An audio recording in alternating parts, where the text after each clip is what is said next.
Welcome back. Markets up 300 and it's good going all across. Banks, of course, leading. Vikas Khemani is with us, founder of Carnelian Asset Management and Advisors. Vikas, good afternoon. Welcome back. It's been a while and good block of time has passed since we chatted and so much has happened. But it's looking good after everything which has happened. Looking very, very constructive out there, at least in terms of price action. What's your view, Vikas? And what have we been doing over the last many months? Shant, good to always chat with you. So I think, we've been throughout this whole, chaotic period. We have said that continuously to our investors and reiterated again and again that India story is far from over. India is the least country, I mean, India is least impacted with what's happening globally. In fact, as the noise settles down, India will be neutral to positive. So net India will be beneficiary of this. The only thing is that when there is a chaotic news flow all around the globe, it's very natural to have that India might also fall. And which we saw, though India relatively fell lesser than most of the world, but it is impossible to not get impacted when there's so much noises around the world. And as I think more and more clarity is coming that India will negotiate out of this in a much better position. And US is also kind of retracting from that situation of making it very aggressive sort of situation, which we've said always that, there are rhetorics and there are realities. The reality is that US can't manufacture overnight. US can't stop consuming overnight. So where would they get it from? And if you have 140% tariffs, it's only going to be inflationary for you. So I think it's not sustainable. So if you just take the noise around and just think logically, this is how it had to pan out. But at the time of extreme volatility, obviously everybody gets spooked and rightfully. I mean, I'm not, it's always kind of unnerving when this kind of environment is there. But investing is all about keeping your nerves and, cutting through the noise and, buying or investing, based on your long-term vision, conviction, and thought process. We think that, the interest rate cut has just, I mean, in fact, much before this 2nd April move, RBI had pivoted towards, very easy monetary policy, a growth-oriented policy, which was, I mean, a 3.5 lakh crore deficit got converted into 1,40,000 crore surplus. That itself was a very big move. That earlier deficit actually had an impact on the corporate earnings 2 quarters with 2 quarters lag. Obviously going to change the same situation back, with 2 quarters lag in the corporate earnings, and that's what we've been saying that Indian corporate earnings will do well. I have no doubt in my mind, even in the current financial year. So if that's the case, then obviously you have to navigate. Nothing is going to impact the entire banking sector, whatever is happening in the US or anywhere else, right? So if that's the case, then why should one get worried and stay away? So I mean that's been our thought process for quite some time, and we've remained invested through thick and thin. We've added weights to the sectors where we've kind of more bullish, such as banking and pharma and some manufacturing bit.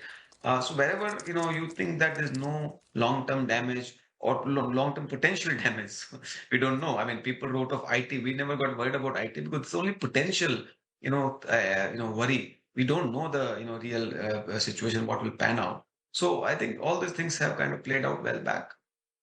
So you're not worried about IT? Because companies are talking about projects which are being put on hold, paused, delayed, which will hurt growth. I think we've remained, invested into IT. We've been of course, we've not been overweight. We've been kind of slightly underweight, not even majorly underweight. So we've had our names which we've bought. And I think in IT last 2, 3 years, people have been calling out for slowdown. Not, it's not the recent phenomena. And despite that, most of our IT portfolio companies have done well. So I think, again, and secondly, if you see, uh, if US Fed rate cut starts happening, with whether that will happen 6 months later, 12 months later, I don't know. But that will be again a great thing for IT. But in general, in my opinion, when economies struggle for efficiency, they can't cut down significantly on IT. So IT will grow between 5 to 10% of earning growth, but the valuations are also very attractive. And within that, you can look for companies which will grow faster. So again, it's not about painting the whole sector with the same brush. You've got to identify companies within that sector and which are kind of still growing well. No, absolutely. Point taken. I mean, by the way, you have pretty sort of interesting holdings, right? I was looking at one of the funds, the fact sheet that you've sent across, Vikas. You got an interesting hospital company, uh, and but that's not there's Paytm you own. This is publicly sort of available information. You've got Interarc Building Products, a pretty diversified, varied kind of list. Any, anything you bought recently in the fall, or these are all long-term holdings which you've been sort of, which you've had for a number of months now? For now. And I must tell you that we haven't made any, I mean, except tweaking one or two changes, we have not made any change in our portfolio through this fall. Of course, when this kind of fall happens, you take a knock along with the market, no doubt about it.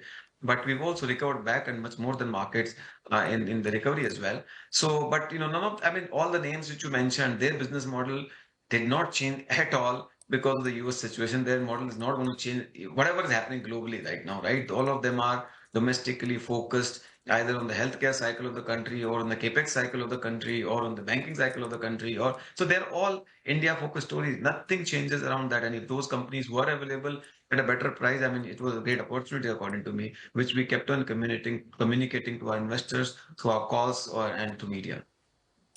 After BFSI, the second biggest weight is pharma as a space, pharma API, etc. So pretty bullish there, Vikas. Uh, and this, I mean, from what I see, you've got exposure to companies like Loris, Biocon, and a few others as well.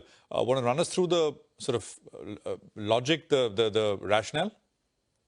So we've been very for long. I mean, not now, almost a year and a half. I mean, for long, but even more so specifically in last 1.5 years, since the early part of 2024, we've been very bullish on pharma and CDMO as a space.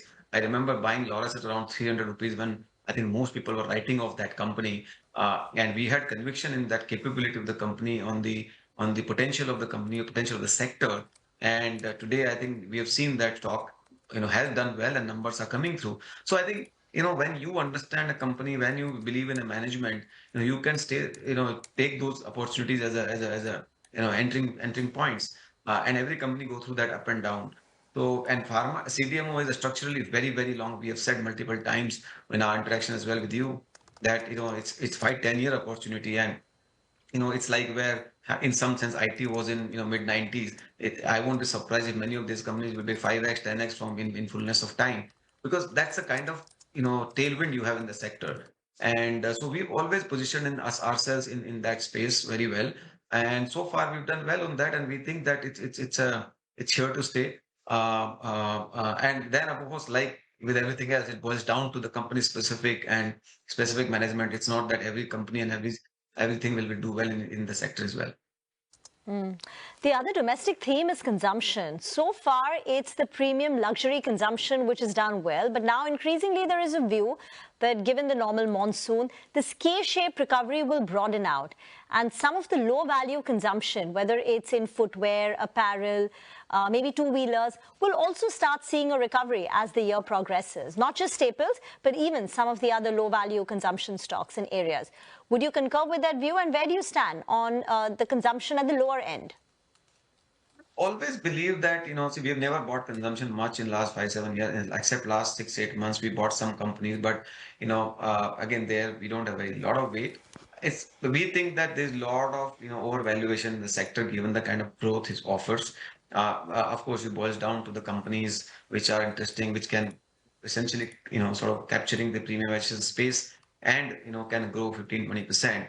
But most companies are growing single digit and commanding at 50, 60, 10 price to earning multiple, which in my opinion doesn't make sense.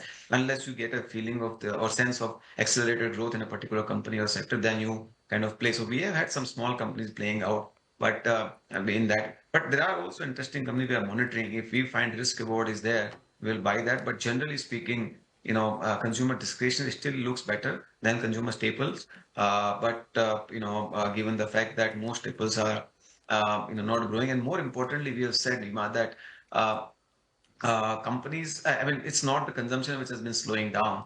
It is more, I think, that consumption patterns are changing. It's more that newer incumbent players are getting challenged by the smaller, nimble, agile, innovative players sitting in different parts of the country in small towns are giving challenge to the larger incumbents. So it's not only demand in slowing down, it's probably, democratization of the market or large to small shift is happening in the space. And that I think is, in my opinion, market is ignoring and it is assigning to the slowdown in the consumption. I don't think it's as much a slowdown in the consumption story. It is the changing industry pattern, changing consumer, consumption pattern that is a lot more relevant, and hence one has to be very mindful of this fact while investing into the consumer stories.